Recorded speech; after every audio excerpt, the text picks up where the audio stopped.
I think that this is the perfect thesis. It was really made by us. It's the culmination of your training, but it's also the first real production that we get to do, so it's sort of like a bridge also. So it's nice, it feels like we're easing the transition between training and professional work. The different actors would bring in different things we wanted to do, so songs or material from different plays that were already written by Shakespeare or Shaw or Ennui.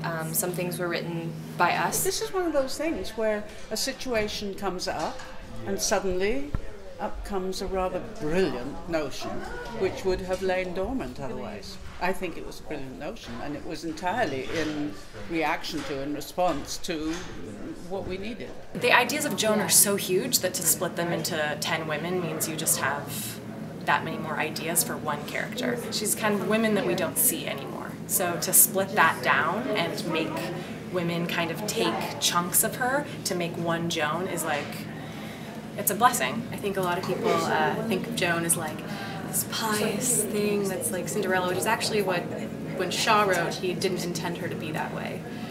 But our Joan has got a bit more fight and attitude. She's been written about so much, and so much more than most women from her era or from any era in history. Do you ever feel cheated that the show is about a famous woman character and not? No, to be honest, because there are 10 women and 7 dudes, so in many cases the guys get showcased as much or maybe even more than the girls sometimes. I just love, because we're on stage all the time, I love watching the women play Joan and how different they all are. It's really great, and how believable it is.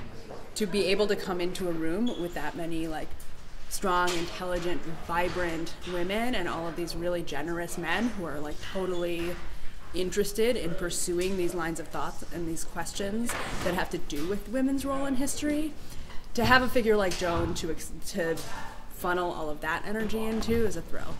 And I think we've got something very unusual and very exciting and very theatrical. But I cannot look back now. I've come too far to turn around, and there's still